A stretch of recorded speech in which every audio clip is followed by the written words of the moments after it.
this is how we used 6 email campaigns to add $30,000 in new revenue for an apparel brand in 14 days. So this is one of our clients. This is his Klaviyo account. So if you're not familiar, this is open rate, click-through rate, and revenue per campaign. And I'm gonna go over everything. So the exact framework we used, how to launch the email and the best sending time, and how to maximize the conversion rate. This is the framework that we used for everything from sale, one-time product drop, and everything that is constrained in time. So for example, we use also that for brand anniversary, and yeah, every event related to the brand. This is a framework we use. Earlier, I talked about 6 email, and this is exactly the content that was covered in each. The first one is an announcement of whatever is coming next. So if you have some new items that are going to be dropping, if you have a sale, this is the email you used to announce precisely that. So you're going to let people know this is exactly what's coming, and also the date and time. This is the email you use. And then later down the line, so for example, 7 days later, or whenever you make the sale, you're going to let them know, okay, this is today that the sale is launching, just get ready, it's coming in a few hours. Second email. I basically highlighted this because this is optional and you don't need to do that, especially if you have a small email list. This email might not be worth it. But if you have a solid email list, solid engagement,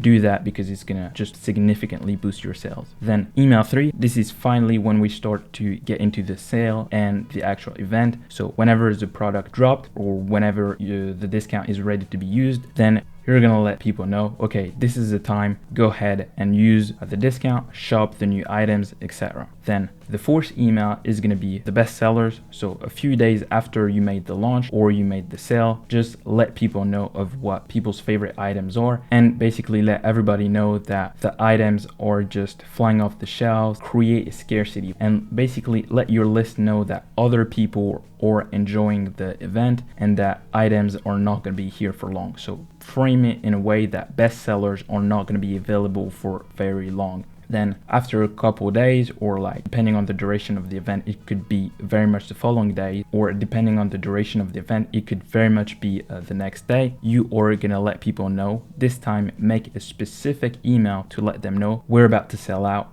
or we're about to close the sale in like either tomorrow or in a couple of days from now. Shop now. And then finally, the last email is going to be the sale is ending in a few hours. There might not be a sale again, but the event is going to be ending. Shop now, or else you're going to just miss the event completely. So that's the framework. Now we're going to get into exactly how to launch the sequence and the best sending time. Okay, so how to launch events like these. You can do that monthly, so it doesn't necessarily need to be a sale. And I even recommend you don't do sales too often because you don't want your email list to expect that, or at least to expect discount, and is gonna basically lower your brand value. Okay, so you can launch these events monthly. They just don't need to be sales. For example, if you're an apparel brand like the brand I'm talking about right now in this video, you can do, for example, a seasonal drop. So this is summer collection, this is winter collection. You use that framework for that. Or you can do, for example, leather September and highlight your collection of leather product in September and use the framework we talked about for that month. Another thing I want to touch on is we talked earlier about 6 emails, but the reality is you need to send way more than 6. So you need to create 6, the 6 we talked about, but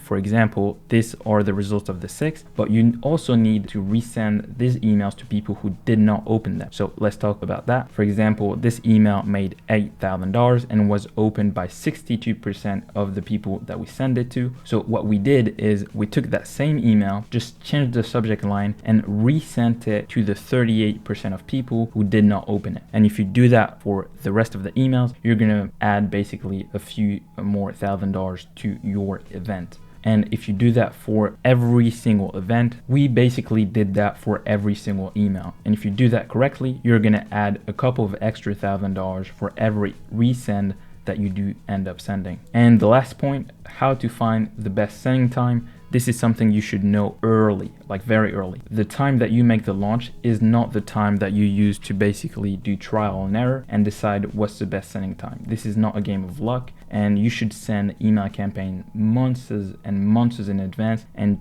basically run some split tests to figure that early, and then the time of the launch, you use the best sending time that you found earlier. This is not a game of luck. Okay, so now a few extra tips on how to maximize your conversion rate. So the first thing you can do is optimize your product page. So for example, if you run an event that lasts 7 days, so for example, Valentine's Day is coming, you can basically edit your product page, feature a countdown timer, and basically let people know that they need to shop before that specific date if they want to get their order in time. So this is something you can do, and it's gonna drastically improve your conversion rate. So now another thing you can do is inside of every email, the button that redirects people to the product page, you can add a discount code that is basically going to be automatically applied to their cart if they are coming from an email. This is also going to be improving your conversion rate and get you some more revenue. Now also, if you're a one product store, you don't necessarily need to point them to your product page and then to the cart page and then to the checkout page. You can basically skip all of these steps and redirect them straight to your checkout page with the discount automatically applied. This is going to reduce friction and make it super easy for people to shop, and again, increase your conversion rate. Another thing that you should absolutely do is include Klarna and ShopPay and basically every option for people to pay in installments inside of your footer. So just basically let people know that they can shop in installment inside of every email of the sale and of the event if you're running an event and not a sale. This framework is something that we use for all clients every time that we want to make a launch or an event that is for their email list specifically, and every single time it crushes. So if you want to work with me directly to make that happen, I recommend you go to the first link in the description to book your call with me. It's completely free. We'll just figure out if we're a good fit to work together and apply that framework and increase your email revenue through multiple strategies that you can find on the channel basically. So if that's of interest, go to the link in the description, book your call, and I'll talk to you then. Thank you.